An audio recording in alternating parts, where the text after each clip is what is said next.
Welcome to another episode of Reverse Ambition, a podcast that features those that take a leap of faith to follow their dreams and passion. My name is Kelsey Cooper, aka The Social Broker. I'm excited to have today's guest. She describes herself as just a girl who decided to go for it.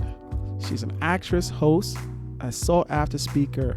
She's the go-to girl for smart and engaging discourse around body positivity, beauty, wellness, and women issues. She's the host of BET's Don't Touch My Hair talk show, a topical series that addresses the concerns of Black women. She's also a published writer who has penned pieces for CNN, Essence, Nylon, The Huffington Post, Ebony, The Griot, Vibe, and many, many more. Additionally, as a speaker and host, she has graced the stages of Essence Festival, the National Urban League, Blog Her, the Great Girlfriends Conference, and Ambassador Con. Recently, she co-starred on CBS FBI Most Wanted and will co-host on the upcoming season of Stars, Power, Book 2, Ghost. Please welcome Raval Davis. What up, girl? Hey, you never realize how long your bio is, so somebody reads it. And I'm saying, yo, listen, I had to cut it down. I had to cut it down a little bit. Oh God, it's dope though. It's all dope stuff. I didn't mind reading it. I'm sure my listeners won't mind hearing it, yo. I'm excited for them to hear your journey. Thank you for having me. All right, so let's get this started. So what I usually do, my first question is take me through your journey, starting from where you went to school, where you went to college, you majored in, and then walk us through the journey in terms of where you are now and how you got here. That works? Woo, that's a lot, but sure, let's do it. Let's go. I'm excited. Okay.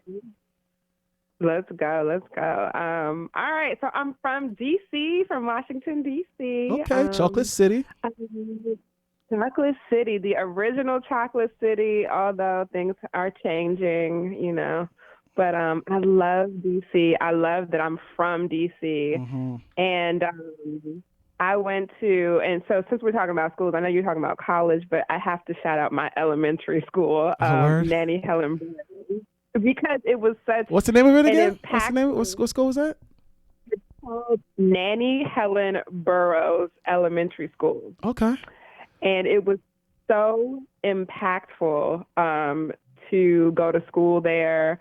I actually recently did a commercial with one of my teachers, my fifth grade teachers, Mr. Wills, who just helped to transform my life. I was a writer, or he saw that I was a writer actually while I was at that school. He gave me this book of poetry by Nikki Giovanni, and that was my first, my favorite writer. And also, while we were there at that school, he would give us these not even African Americans, but not necessarily African Americans, but people in the African diaspora, right? So it could be anybody from like Queen Nzinga to like Madam C.J. Walker. All of these people that we had to look up each month, find out who they were, and we would do reports on them. Wow. Elementary school. In elementary school. Wow. And it was a lot of work. I can imagine. But it gave us such a amazing foundation to understand I am an African-American woman, so to have such pride in being Black and being in Black culture and all of that, right? Mm-hmm. Because when you go out into the world, you don't always find that, but we had that foundation. And so, yeah, I got to shout out my elementary school. Nice. Wow. Yeah. But yeah, DC is awesome. After that, I obviously went to middle school, but I went to Duke Ellington School of the Arts, which is a pretty famous school. Dave Chappelle went there. We've got some other famous people that are not coming to my mind right now, but like Stevie Wonder would drop by. It was an art school. It is like the movie Fame, and I was an acting major. Nice. Also, like such an amazing opportunity, and I learned so much, and that really developed who I am. I then graduated from Duke Ellington School of the Arts and went to Rutgers, and Rutgers, New Brunswick, and went to Mason Grove School of the Arts, where I was a double major in, well, initially I was an acting major, but I became a double major in acting and English. Mm-hmm. I ran the newspaper there, the Black Voice Carta Latina, connected with Alfred Edmond of Black Enterprise, who really became a mentor. Also connected with, I'm sure you know Detours Thomas. Mm-hmm. Do you know Detours? I think so, yeah. Detours Thomas, who is, currently runs Vibe and Billboard, Yeah, and it's is cool just like a guy. legend. Cool guy. Real cool. Yeah. Yeah, in journalism. So met him when I was in college, him and Keith Murphy, and all of those people kind of, took me under their wing, to a certain extent, and helped me get into the business of journalism and writing. So after college, that's what you did, or what did you do after college? Yes. So I started out at Vibe working under Danielle Smith.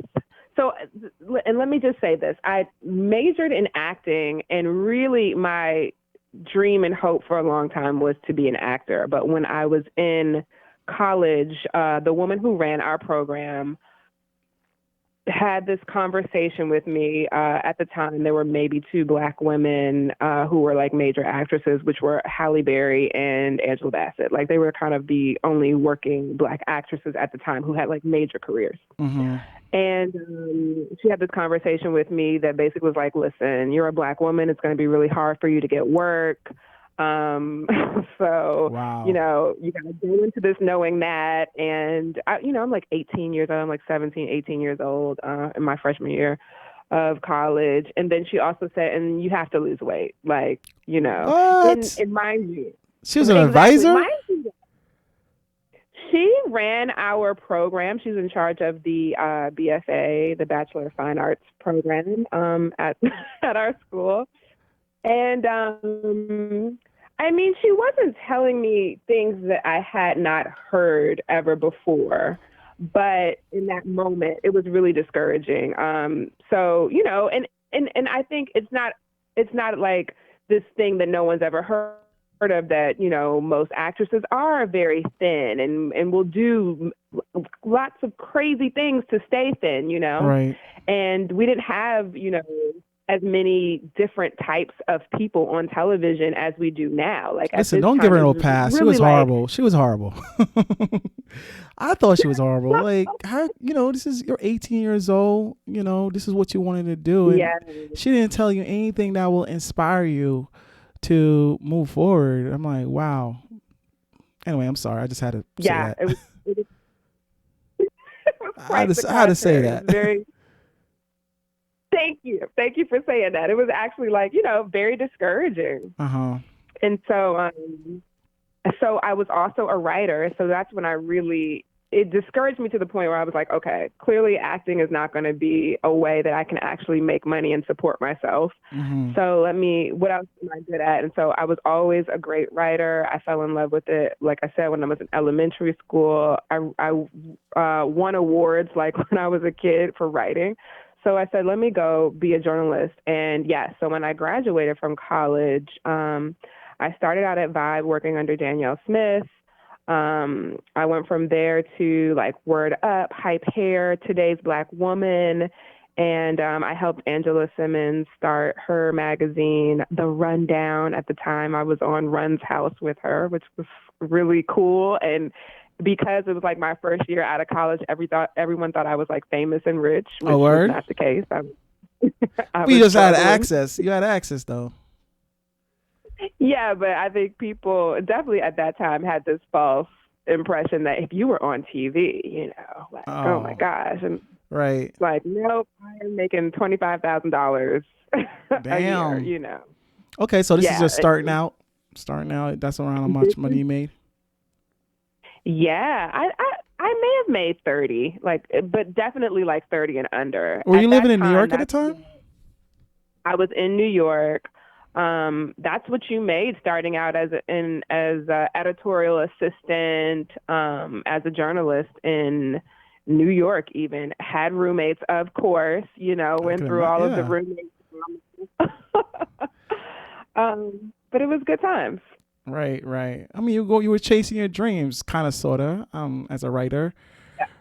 Yeah. Oh, so that was how you started. How did that go? How did the writing profession go? And when did Oh you yeah, decide to just go for it? yeah. So it went great. I really liked what I was doing for a while. But at some of these companies, I kind of just felt like I was just like pumping out stories all the time. I eventually became the entertainment editor at Honey Magazine, working under Chanel Odom, which Nice. shout out to Honey, right? Honey was such an amazing publication. We did great things there. I want to say we gave Nicki Minaj maybe her first cover. Oh, nice. Um, yeah, and we gave Solange, not if not her first cover, one of her more iconic covers. Mm-hmm. Uh, back before the cranes were in the sky. Right. We saw that. And we did like lots of fun and cool things, but the industry was changing at that time, and Mm-hmm. so literally, I mean, to this day, I still haven't been paid probably for the last, I don't know, The industry changed that month or quickly, two. or I'm sorry, what'd you say? did the industry change that quickly? Where they stopped making money like Yeah. that? Yeah, I mean the industry literally changed, and people that if you talk to people in journalism during that time, they will tell you like, and this is like early and mid 2000s kind of thing, when everything started to go from print to digital. Mm-hmm. Basically, and anybody actually would remember this. You didn't have to be in the industry to notice like all of the magazines were disappearing, newspapers were disappearing, Mm-hmm. and even digitally, if you weren't making a certain amount of numbers, it just you had to get clicks kind of thing. And we were doing really well at that, but we were being privately funded, and that funding dried up for Honey at that time. Mm. And literally, it was like we didn't know, what was going on the business side, because also with journalism, people will tell you like it's like church and state. It's like the business side. There's the publisher and their whole life and what they're doing over there, and then there's the editorial side. And kind Mm-hmm. of, the only people that are really talking is the editor in chief and the publisher. Everybody else is kind of very separate. So we literally like came in to get checks, and it was just like it would be like, oh yeah, they're gonna be ready, we'll give, and then it was just like, oh, the offices are closed. Wow. How did you deal with that? How Office did that? How did doors you locked. handle that? Oh my God, it was so stressful. It was really stressful. I remember like telling my mom, and my mom just, she didn't work in the same, she wasn't familiar with the creative industry. So she was just like, that can't happen. They can't Right. just not pay you, Right. like, what do you mean? And it's like, that's what they did. I actually went through the steps of going to court to try to get paid for the work that I had done, and there was just no one to collect the money from. Like they Wow. just, it was the money was gone. Wow. It was a great run, and there's so many like amazing people that can tell you about this experience. Mm-hmm. Demetria Lucas was there at one time. Allison Leak, like these are, other journalists who have, started their own businesses now. Chanel Odom also was there. Erica Ramirez, like all of these people who work at like these other publications or have started their own brands now, like they remember those days. Wow. But all was not all was not lost. You got to just keep moving How did you keep and moving? How did you keep hustle. moving? How did you keep moving? How were you able to Right? pay your rent? How do you keep moving? How do you pay your rent? Lord, yes. Well, the smart thing that I did was, even while I was at Honey, before there were any signs of trouble, I was always freelancing. One of the publications I freelanced for was Essence.com and Essence Magazine. Mm-hmm. Thanks to this amazing editor, Yolanda Sanguini. Yes, Yolanda Sanguini. I met her like at a press junket. I want to say it was like a Tyler Perry movie, like back in the day. It was like one, maybe his first or second movie or something. Mm-hmm. And we met at that junket network. And I was like, I've always wanted to write for Essence. You know, I've always wanted to be a part of Essence. And she was like, oh, then you should. Wow. And literally it was that simple. And I started writing for Essence. So at that time, I started doing a lot of freelancing. I freelanced for Essence. I freelanced for Vibe. I freelanced for Ebony. And then ultimately took a job at Condé Nast. Mm-hmm. How was that? How was that transition to? Was that a more corporate vibe, or working at Condé Nast? Yeah. What was that vibe like? Absolutely. Elaborate, girl.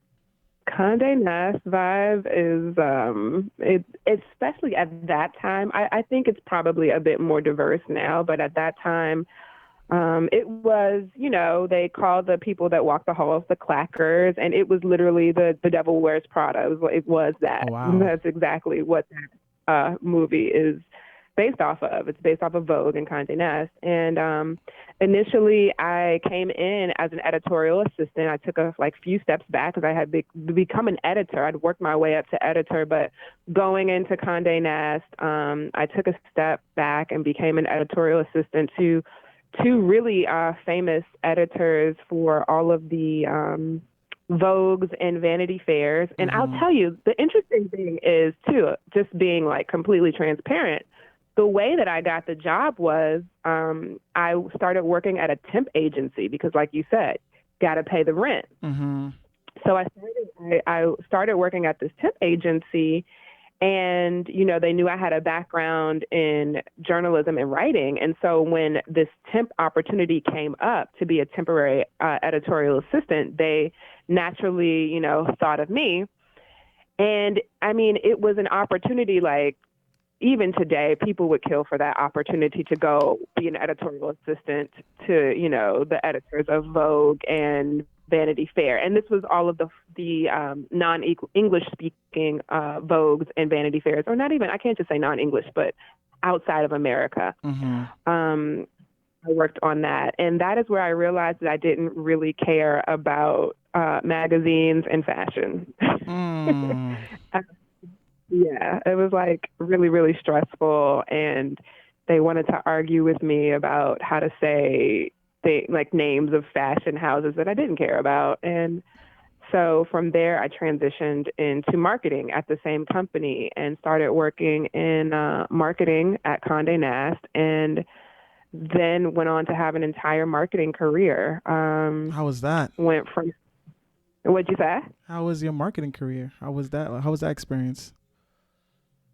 Yeah, I mean, I think that that's where I really found my footing as an executive. I went from Condé Nast to a company called Primary Wave, where we managed Melissa Etheridge and CeeLo Green and a lot of other people, which that was actually kind of my first foray into the music industry, but still working as a digital marketer. Mm-hmm. And from there, I went to a major label, went to Sony Music, and was the director of digital marketing there, and worked on really cool projects like Prince and Michael Jackson. Nice. Yo Gotti. I mean, it really ran the gamut. I worked on Bobby Shmurda. I did the rollout Did you? for, yeah. That wave was so crazy.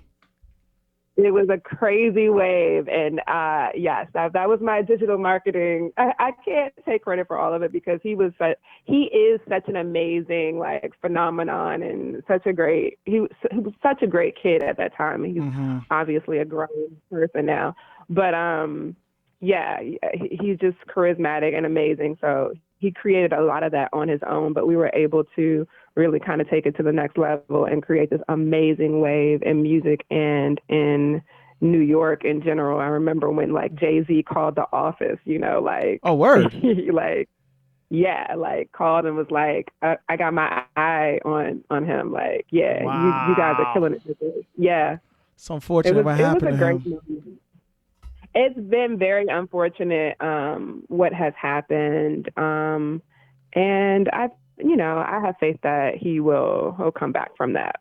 I know, but he had such a So, momentum. That's like the height of his fame, yeah, yeah, it was huge. The momentum was so major. Hmm. And yeah, I mean, I won't get into the politics of that, but it's like you said, very very unfortunate Hmm. how things went with that. But yeah, so worked on him. I don't know if I mentioned Tamar Braxton. Lots of major artists. But the thing about it was that that music was never really my passion. I Hmm. got to be somewhat creative, but it was still very much a corporate structure. It was very, very stressful. And I would be working until like, I remember being in the Sony building, that iconic building, I think was the address 500 Madison, I think is Yeah, what it yeah. is. It's on that. Yeah, and being there and I would remember being there so late one night that the lights turned off in the entire Wow. building, and I was like, Wow. Were you at least getting paid "Yeah." though by then? You said was I at least getting paid well? Yeah, compared to how you started. I was. Yeah, yeah, yeah. I was. That was the one thing I think that kept me there. Mm. Was like that was the most money that I had made, and being a director. And you can definitely get sucked into all of that. The comfort of the check, and just being a woman and being an executive, and everyone, you go into the boardroom and it's like, what's this person wearing, and what shoe is she wearing? Is this a Really? Louboutin? And there's all of these politics that come into play, which I had never really been into. But once I got to that level, I was all of a sudden like, oh, I need to buy a Chanel bag, and I need to Damn. get That's eating up these. all your damn check. Oh yeah, the checks are good. The checks are good, for sure.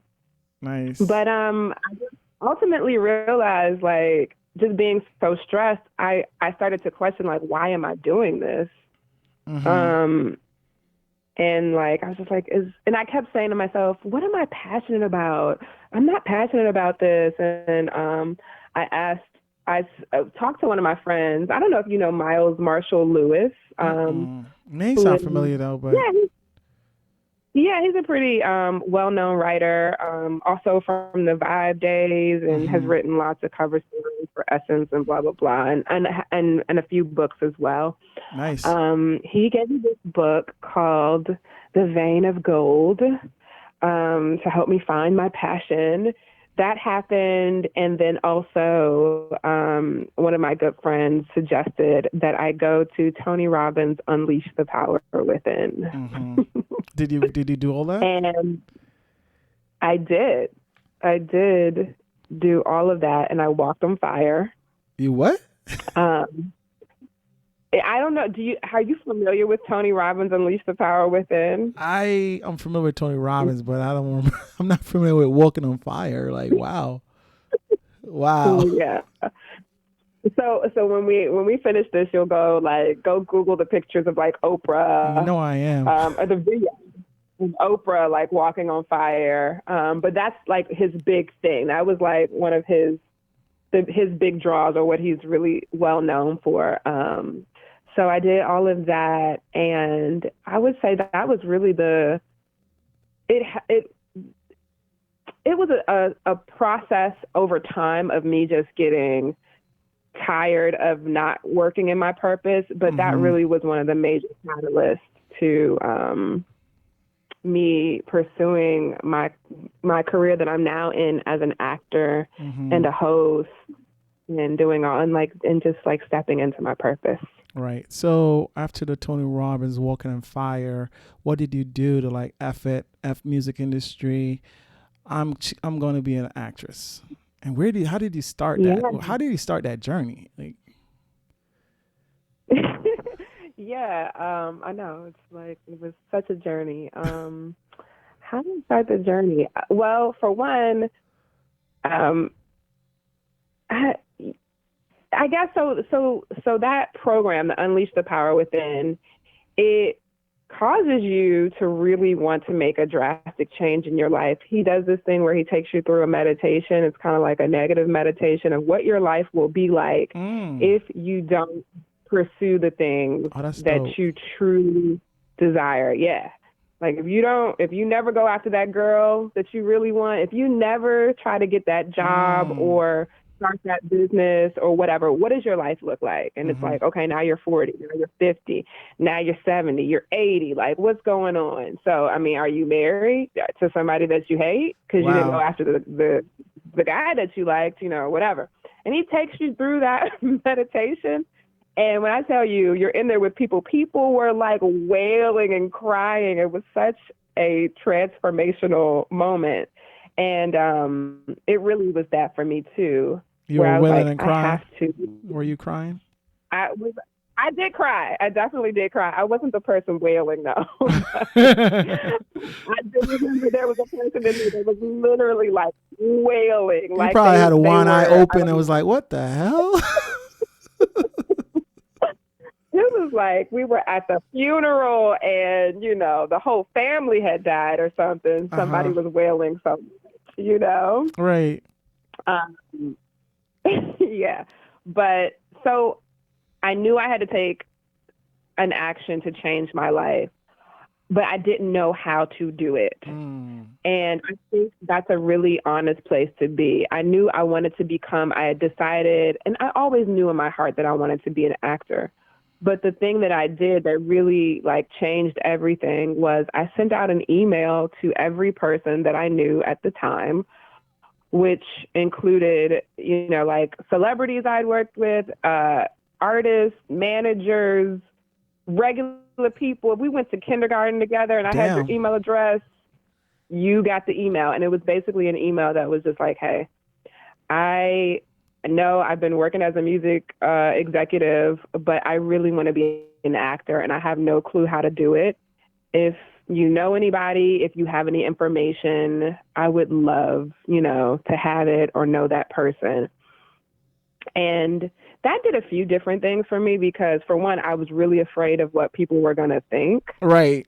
That was bold. That was bold.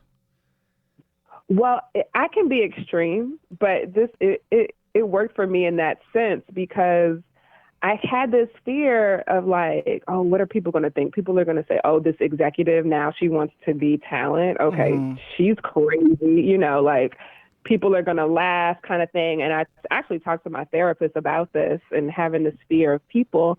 And she said to me, who are the people?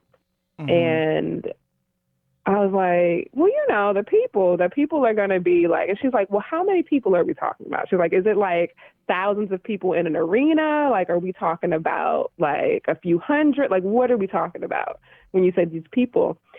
And it really made me realize okay, yeah, I'm really probably just talking about my friends, and a few family members. It's probably less than 25 people that I think, maybe some old coworkers, maybe we'll, say it's 30 people who are going to be laughing and looking at me what is she doing? Right.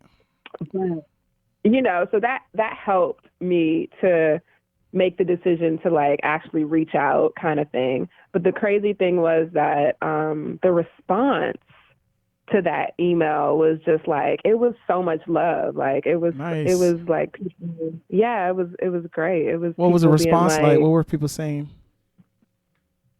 People said things like, I knew you were creative. I was waiting for you to make your move. Wow. I knew, it wasn't a surprise for people. People were I was waiting to see, when you were going to do what you were going to do, because that wasn't really you kind of thing. And people were just excited. And a lot of people actually responded with resources. So some people just were like, oh, my cousin's an actor in Atlanta. Let me connect you guys. And I was able to have a phone call with somebody who was really doing it. So that was great. Wow. And then also one of my friends who's a TV personality, once upon a time was pursuing acting. And she was like, oh, I had this great agent back in the day. Let me connect you guys. And, maybe you guys can work something out. It was a shot in the dark. She hadn't talked to her in forever, but she was just like, yeah, I'll connect you guys. And I wound up meeting with her. She liked me. We met in that meeting. She decided that she wanted to work with me, right there on the spot. Wow. Which was this your first meeting? That was my first meeting. Wow. It was first meeting, and she was like, "Yeah, I think you're great. I can do a lot with you. Yeah, let's work together." I was like, Wow. So you were in my afraid of mind, nothing, I was, huh? "What? What'd you say?" You were afraid of nothing by sending out that email. I don't know. I think I was in such an excited place that, and when I got those responses, Mm-hmm. it was really so encouraging that like Mm. fear didn't come into play anymore. I'm Mm. sure I still had some fear of like not knowing what the heck I was doing, going to meet with this woman. Right. But I was just like, it's kind of like when you're starting at the bottom again, because that's literally what I felt like I was doing. I was like, I've worked all How old these were you years to around that be. time? How old were you around that time? Oh goodness, I was 30. I think I was either 30 or 31. Okay. But by industry standards, I think I was 31. Yeah. By industry standards, too freaking old to be starting a whole Mm-hmm. new career and starting an acting career. Like, of all the industries to be starting, Right. you know, Right. people feel like you need to be an actor at like, you need to be an ingenue at 21, at, 19 kind Mm-hmm. of thing. You did it anyway. That's Um, dope. Yeah, but I had to, like, cause I was, and that's the thing is when you do start from that level, it's great because it's like you don't have anything to lose, you Right. know? Right. Right. It's like this can't get. I'm literally at the bottom of the totem pole. This can only just get better. They're Mm-hmm. either just going to say yes or no. If they say no, I'm at the same spot where where I started. If Right. they say yes, if they do want to work with me, then on to the next level kind of thing. Right. Did you leave the industry, the music industry? I mean, at Wait, that I'm sorry, time, say that again. did you leave the music industry at that time? After You you said, did sent, I leave the music? yeah, after you sent your email, were you still Ooh, in the yeah. industry, or did you leave? Yeah. So I left the music industry. I took an additional role at President Obama's My Brother's Keeper initiative, doing digital marketing for the New York branch under Mike Muse. Okay. Yeah, in association with the SBA, the Small Business Association. And that was like my last kind of role in marketing. That was a step outside of music, but still in the digital marketing field. And that came to a close, obviously, because the president was no longer in office. Oh my God, we need him now. Man, do we? Okay, SOS, Obama, SOS. Like, Lord have mercy. Lord help us. Lord help us. But so that came to a natural close. And at the same time, I had been planning to make this move at the same time. So, hmm yeah, it really worked out. So how that transition was kind of smooth, or was it, you start from the bottom again? Yeah. After your meeting with your now agent, how did that flow? Man, I was really excited. The one thing I will say too is prior to working for on the My Brother's Keeper initiative, the last company that I worked for at the major label, they had to give me a small payout, right? So Mm. that I utilized that, and I always say people like when they're about to make the cliff jump, like if you can save, it's great. I was not a saver, but thank God that God was literally like, this girl is not a saver. She's going to need some money. Let this company pay her kind of thing, something. Nice. And so they paid me like this sum of money, and I was able to kind of use that so I didn't feel as much stress my first Mm. year as I was, going out to auditions and everything. And that was really, really helpful. Not to say that I didn't feel stressed my second year and the third year, I definitely got to the stress part, but the first year, which I think the first year is so important because you really need to be like in a good space Mm-hmm. to be able to attract the opportunities that you need to. And I started working with that agent. I think it was a little over 30 days later that I had booked my first national commercial. Wow. Yeah, first Nice. gig. How Remember did the you first feel? gig? How did you feel? Did it justify the move? The risk taking you took? When I tell you, I felt like I freaking won the lottery. So this is the thing actors will tell you, like getting a national commercial is like a major thing.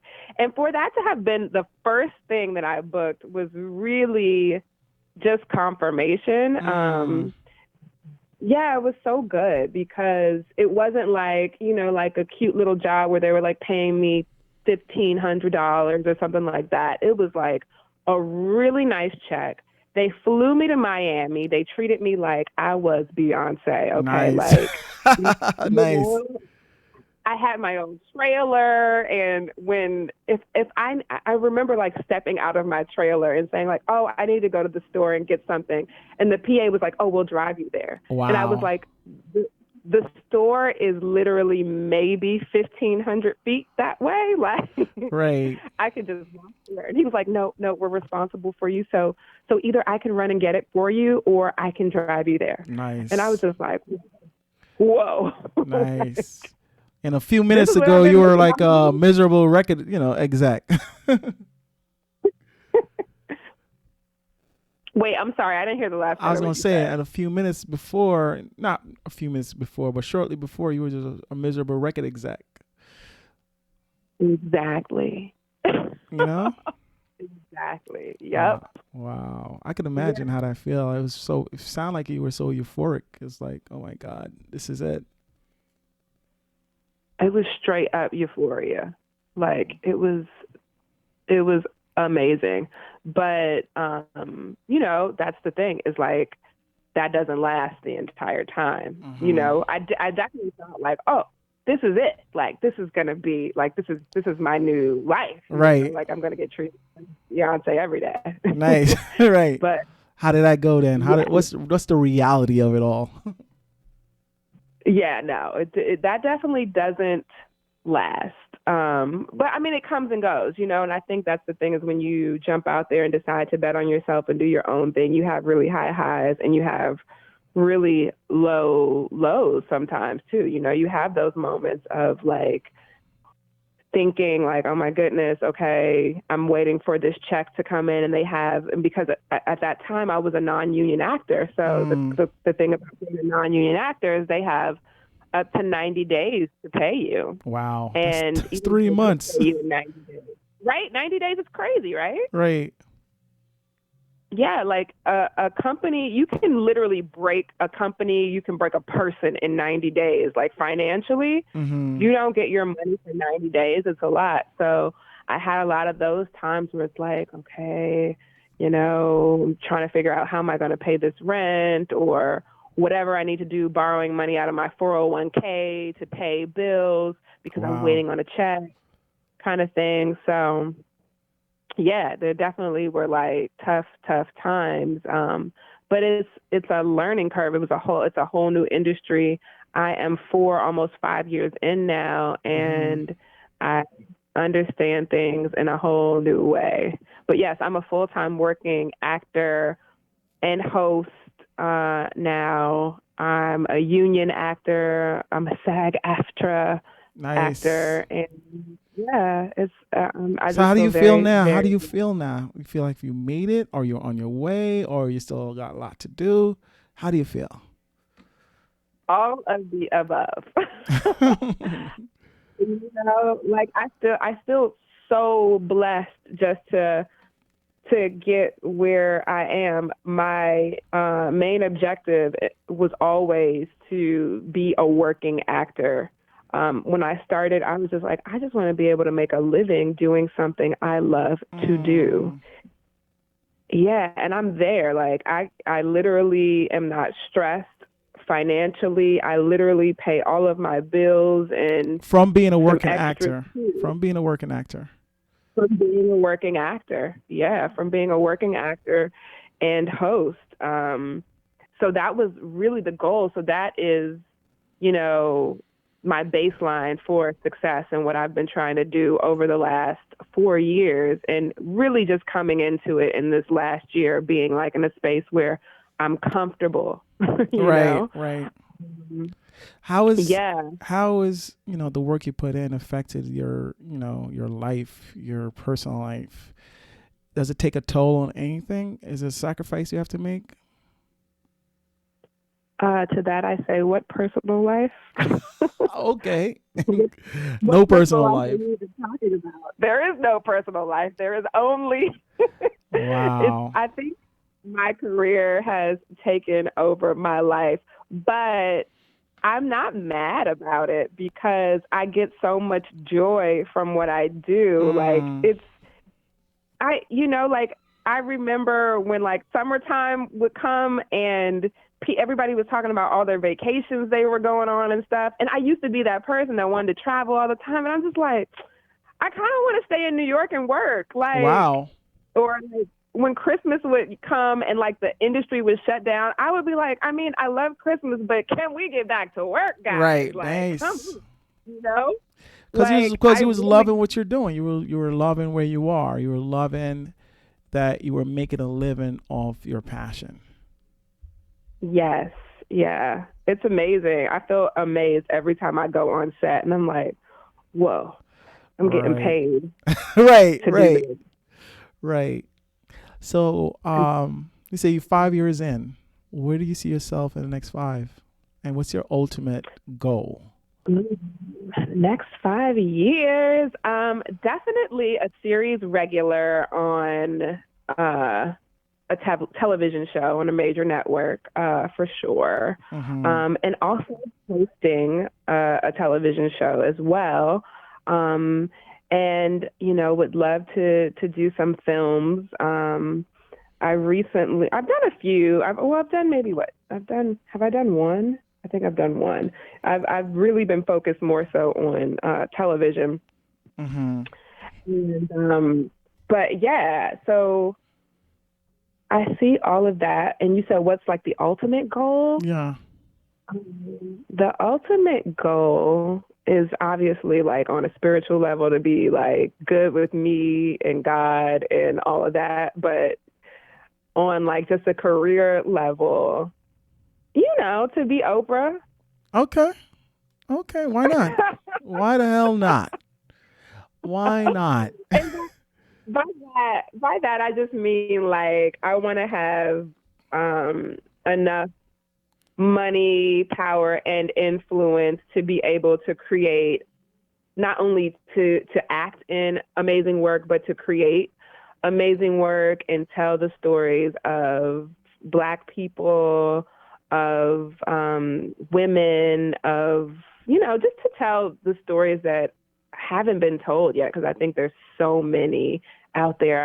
I've been on a PBS like frenzy as of late watching public television. And I'm like, oh my God, these documentaries are so great. Like, why don't we have scripted TV shows and films about all of these amazing people, Mm-hmm.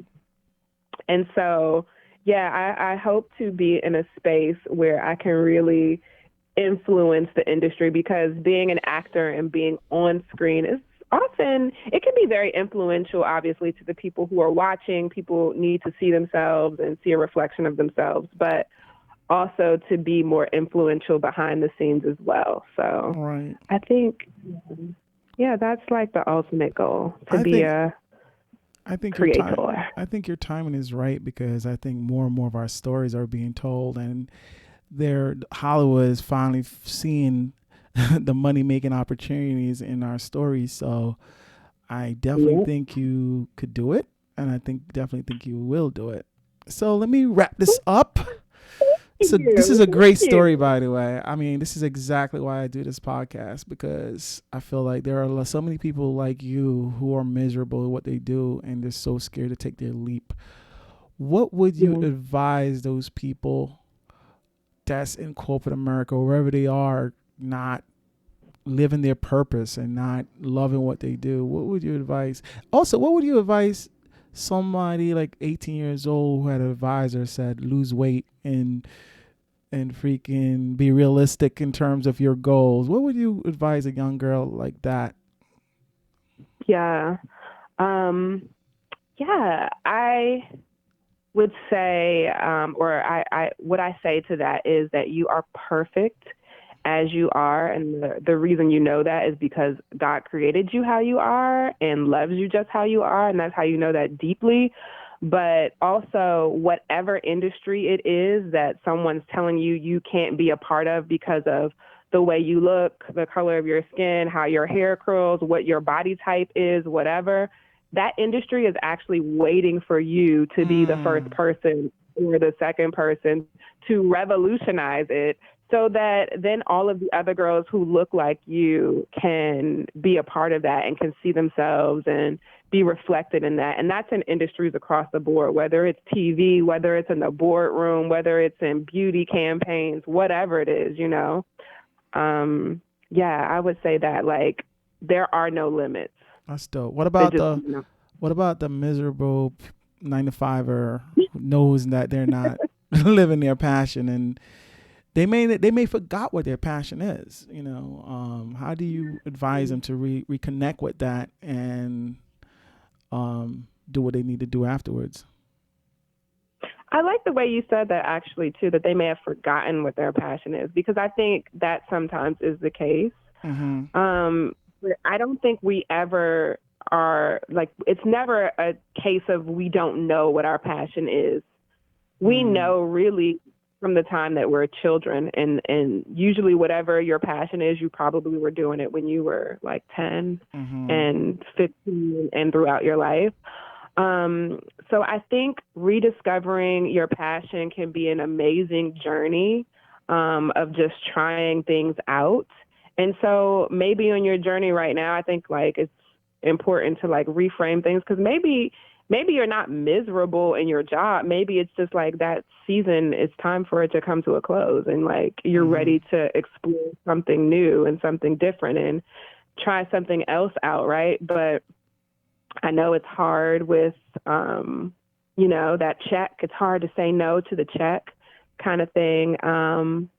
But I just have to encourage people that when you live in your purpose, it's just an indescribable feeling, you know, and you will be supported. You'll be supported by others, and you will be supported by God, the universe, whatever you want to call it. I call it God. God will support you and have your back, because God put you on the planet for a purpose. And when you get into that purpose, literally nothing can stop you. You know, like, when you're actually using the gifts that God has given you. And in the same way, the thing is, if you don't use the gifts that God has given you, you know, and really be in your purpose, that misery that we often feel, it's almost like a curse kind of thing. It's like we are, you know, put on the planet to do something, to change things for a purpose. And if we don't act out on that purpose, if we don't really, you know, utilize our gifts, then I think that's that misery that we feel. It's almost like a curse. It's like a lifelong curse. And you see people leave the planet who didn't get a chance to do the things. It's painful, you know, to see that. Wow. Yeah. Raval, I had an amazing time listening to your journey, and I really thank you. Thank you for sharing it with me and then sharing it with my audience. I'm excited for what you're doing. I'm excited for the things you're going to be doing, and I'm looking forward to you giving Oprah a run for her money, girl. Oh my goodness. I don't know about all that. Manifest that. Manifestation. This is like the time of manifestation. I truly believe that, you know, and I think you're manifesting your you know, your life, and I think it's very inspirational, and I really, really want to thank you for sharing it, your story and your journey. Thank you so much for having me and for letting me share my journey and my story. You know, I really appreciate it. It's all love. It's all love. I've been keeping my eye on you, girl. I'm so glad you decided to come on here. Thank you. All right, girl. Have a good one. Okay, you too. Bye. Thank you all for tuning into Reverse Ambition Podcast. It is really a pleasure sharing these amazing journeys with you. It may take some time for you to find your purpose and realize your dreams, or for your purpose and dreams to find you. When it happens, don't be afraid to pursue them. Be more afraid if you don't. Trust God, trust your journey, and most important, trust yourself, and it will all work out. Until next time, I am Kelsey Cooper, the Social Broker. Thanks again for listening.